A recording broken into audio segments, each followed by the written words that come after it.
Hi friends, இன்றைக்கி நம்ம எப்படி பிரியாணி பண்ணோன்னு பார்க்க போகிறோம்.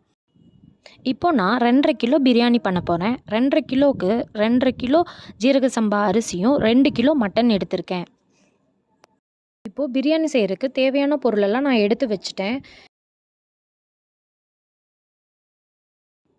இப்போது 1/2 லிட்ரு ஆயில் ஊற்றணும்.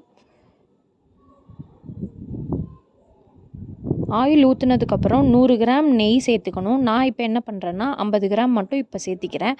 அதுக்கப்புறம் கடைசியில் நான் உலை ஊற்றுனதுக்கப்புறம் நான் அப்போ சேர்த்திக்குவேன்.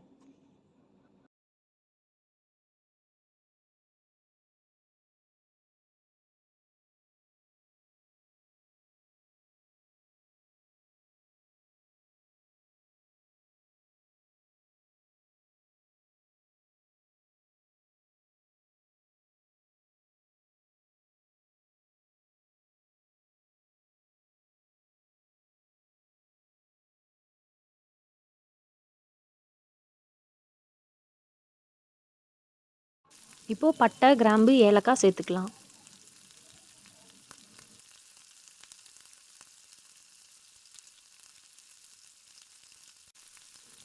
அது பொரிஞ்சதுக்கப்புறம் பச்சை மிளகா போட்டுக்கலாம்.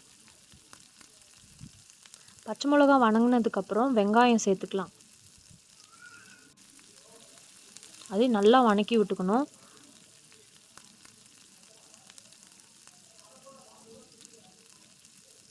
அது நல்லா வணங்கினதுக்கப்புறம் தக்காளி போட்டுக்கிட்டேன்.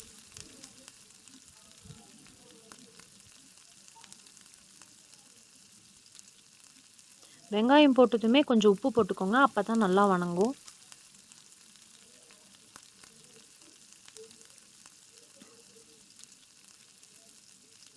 தக்காளி கொஞ்சம் நல்லா வணங்கினதுக்கப்புறம் இஞ்சி பூண்டு பேஸ்ட் போட்டுக்கணும்.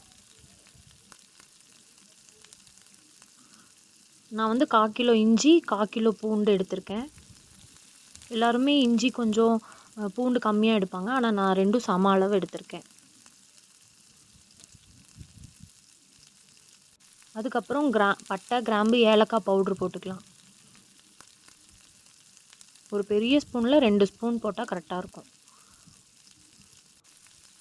நல்லா வணக்கி விட்டுக்கிறேன். நான் சின்ன ஸ்பூனுங்கிறனால மிளகாத்தூள் வந்து ஒரு 5 ஸ்பூன் போட்டிருக்கேன், இல்லை ஒரு 7 ஸ்பூன் போட்டிருக்கேன்.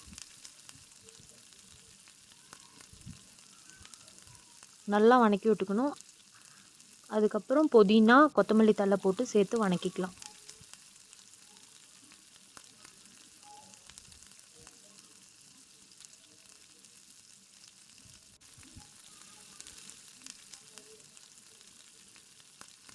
நெக்ஸ்ட்டு மட்டன் நான் வேக வச்சுட்டேன், அதனால் அது சேர்த்துக்கிறேன். சேர்த்து நல்லா வணக்கி விட்டுட்டு ஒரு 2 நிமிஷம் நல்லா வணங்கணும்.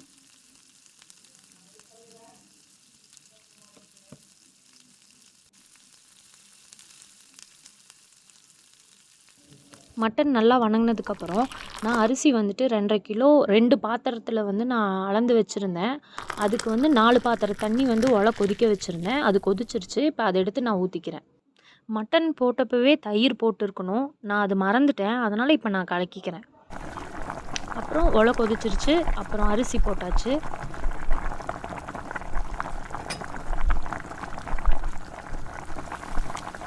நல்லா கிளறி விட்டுட்டு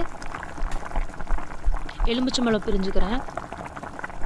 2.5 கிலோவுக்கு 2 எலுமிச்சம்பழம் பெருசாக நான் எடுத்து பிழிஞ்சுக்கிறேன்.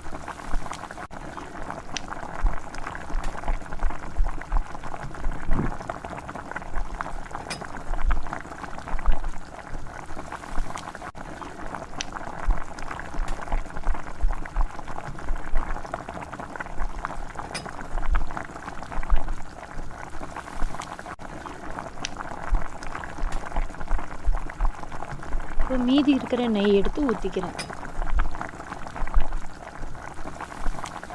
நல்லா கிளறி விட்டுட்டு மூடி வச்சிடலாம்.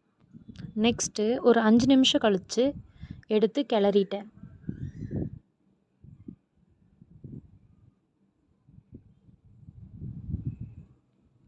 மறுபடியும் ஒரு 5 நிமிஷம் மூடி வச்சுக்கலாம்.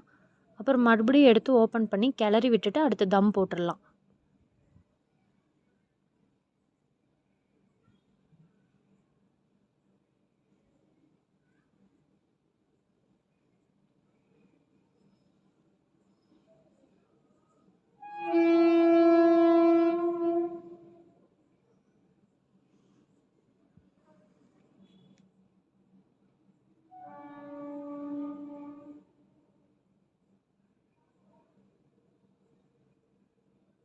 தம் போட்டு ஒரு 10 நிமிஷம் ஆச்சு.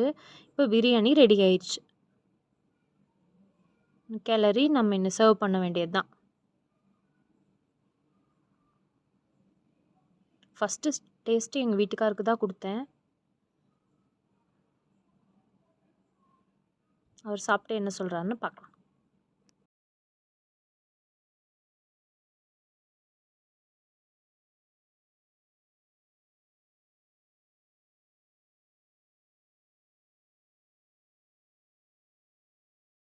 சூப்பராக இருக்குது. நல்லா இருக்கு. நல்லா இருக்கு. சக்ஸஸ்.